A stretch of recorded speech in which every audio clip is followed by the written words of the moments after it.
I've got a tremendous amount of respect for Coach Shanahan, what he's done out there, man. I think he's an outstanding coach. And then certainly as an offensive coordinator, you know, he's tops. Coach Wilkes, ton of respect, you know, always, every time we face them and his defenses, you know, they're a pain in the rear. So, and nothing has changed here. These guys they're aggressive. It's a bully mentality, you know, and they have an identity, an attitude, sound schemes. They're going to test your boundaries. They're going to find weaknesses and then just try to pepper you on those. So this is a heck of a matchup for us. Outstanding playmakers, both sides of the ball. John Lynch has done a hell of a job. You know, he and Kyle both building that roster. So, you know, this will be an outstanding test for us. But it's one we're ready for. So we're built to handle this. And this is going to be an outstanding game on the road. Our guys are going to be ready to roll. Questions? Yeah, Coach, you've talked about the faith that his teammates have in him, in Jared Goff. And how much does it add to it, the fact that he's been through this before, we've been to a Super Bowl, and all the stuff that goes with it? Yeah, that helps, especially at that position. I think it does help at the quarterback position to understand what you're in. You know, the stakes go up, and, you know, to be able to have been here before, I think is big. He's played plenty of football. He's been in plenty of big games, different atmospheres. He's played at this place before. So, yeah, that only helps. That helps. We've seen start with this offense. You know, usually you think of stopping the run first with an offense, but this is the most explosive passing game in the NFL in terms of big plays, yards after the catch. So, I mean, where do you focus your attention first? Stop the run. Still the run. You got to stop the run, because if you don't, they'll rush for 250 on you, and then they won't even worry about passing. Everything has to start there, and yes, they are. Look, Shanahan does an unbelievable job of. He's going to work one side and make you overreact, and then he counters off of it, and then he play passes off of it, and works the middle of the field. So, you know, look, you got your hands full in both regards, you know, and Purdy does a hell of a job. You know, they throw a lot of daggers middle of the field, and he does a hell of a job with touch, timing, rhythm. But we have to stop this run game. It just has to start there. You, as much as you can, you have to try to make this team one-dimensional, and that's not easy to do. We've seen Jared obviously respond to pressure, big games. He's won in San Francisco, but he's never played a playoff game there with the stakes where they are right now. Going home can be a challenge for any player, any coach. You know, all the extra attention, your friends, your family, whatever it is.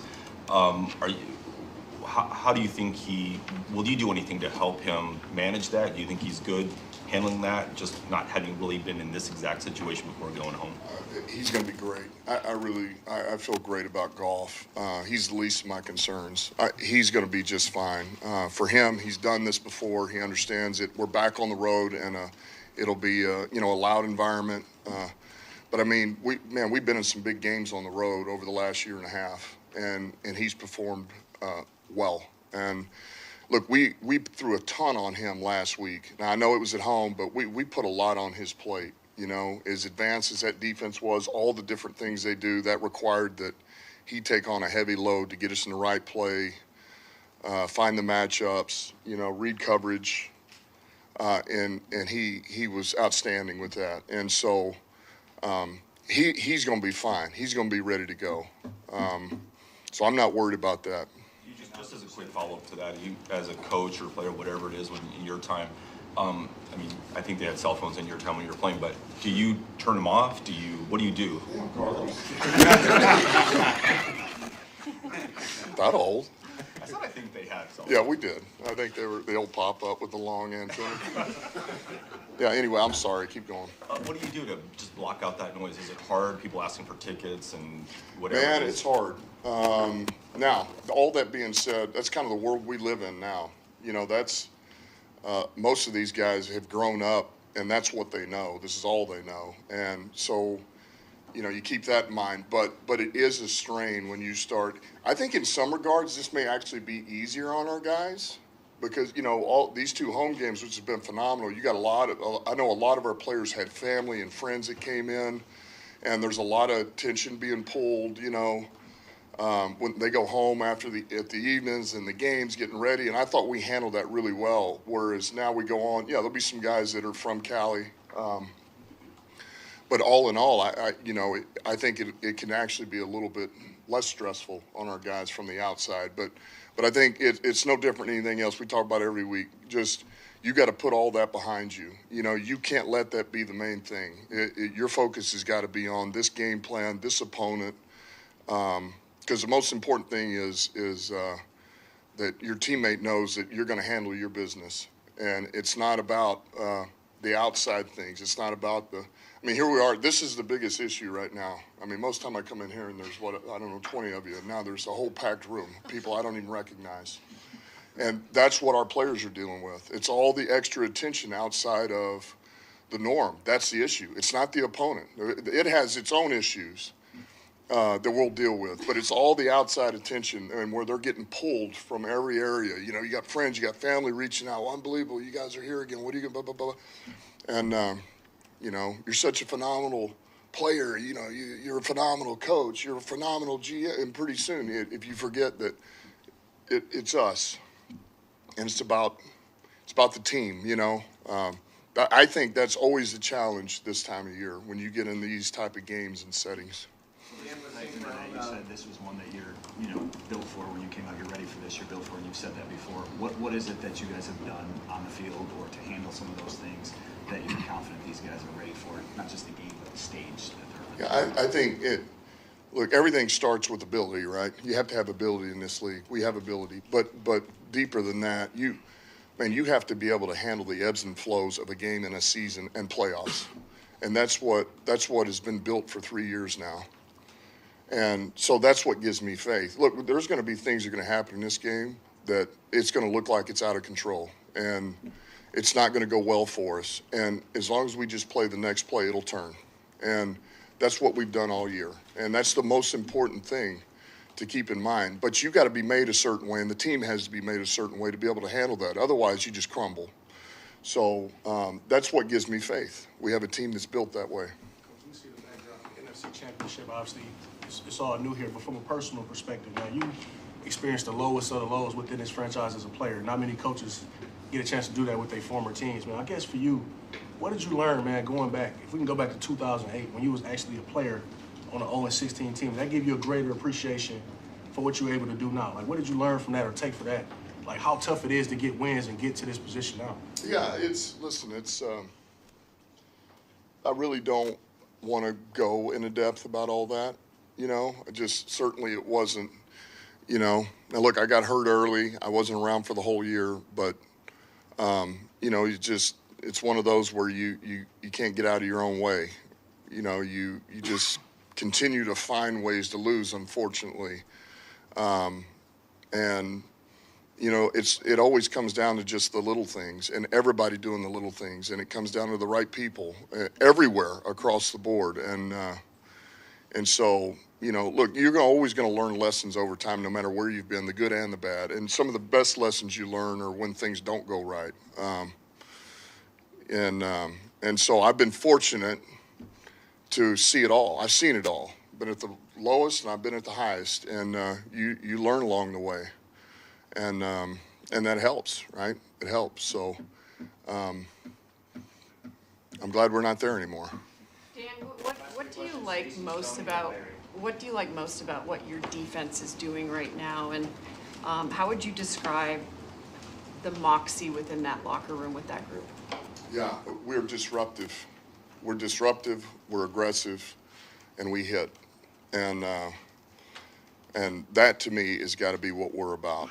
Those are the principles. Look, we may get hit on a couple of things, and I know for me, I'm willing to give up something to get something.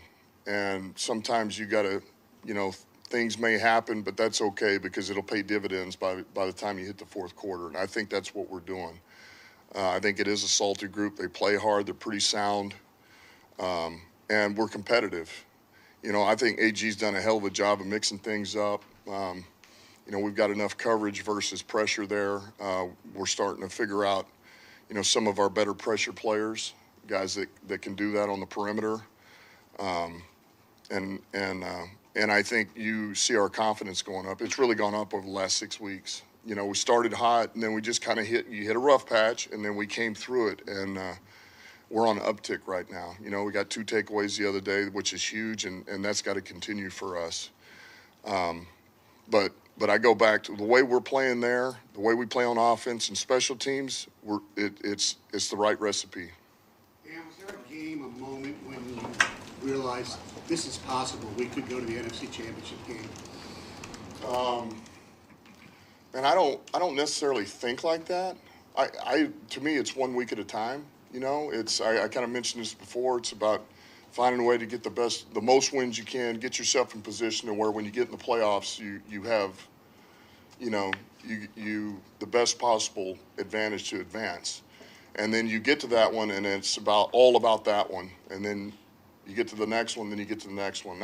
I'm kind of that way in general. So, I mean, if you're asking me what I thought was possible, I would have told you in training camp that I knew we would be a good team. Now, who knows what that's going to be? It's about getting in, and we got in, and now we're just 1 week at a time.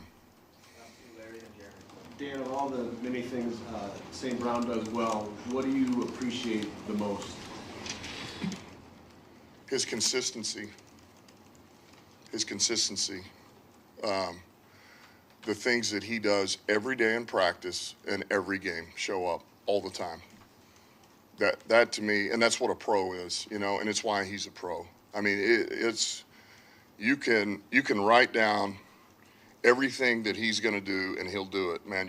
I can bank on everything, his whole routine that he goes through on every day of the week to prepare, and then what it's going to look like in pregame, what it's going to look like in the game, what it's going to look like postgame, what he's going to do on his day off. It's the same thing, and there's nothing easy about what he does, but for him, it's routine, and it's why he's a great player. It's consistency.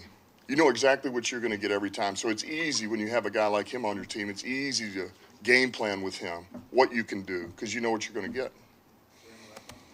Dan, Jahmyr Gibbs' ability was obvious coming out of the draft, but how has he improved in the nuances of the position, being a more complete back to help the overall running game? He's improved in everything. I mean, I think you can see that. His protection is improved, and that's not something that you say, well, we got him in here to protect. No, but he's got to be able to do it, and he's grown leaps and bounds in that regard. I think you see he's getting better in the pass game out of the backfield. You know, that was somewhere we felt like there was a ton of room to grow, and it's getting better and better and better. And he's still got so much room to go there. But his running ability, his vision, he's just, to me, he really is a complete back that's continued to develop. But really, since I felt like we played the Ravens early in the year, and that's when you felt like, all right, here come the lights coming on, and he's just every week gotten better and better and better. So he's playing at a high level right now. Will you get Ertz in here today, Dan? What's that? Will you get Ertz in here today? Yeah, he's here. What can he bring to the offense here as a stopgap? Well, right now, he just got here. I know he's in shape. I talked to him the other day. He understands we're just going to gauge this and see where we're at, you know. So he'll be out here. But he's played at a high level. There's things that he does well, and it's just a matter of, is this the week to use him?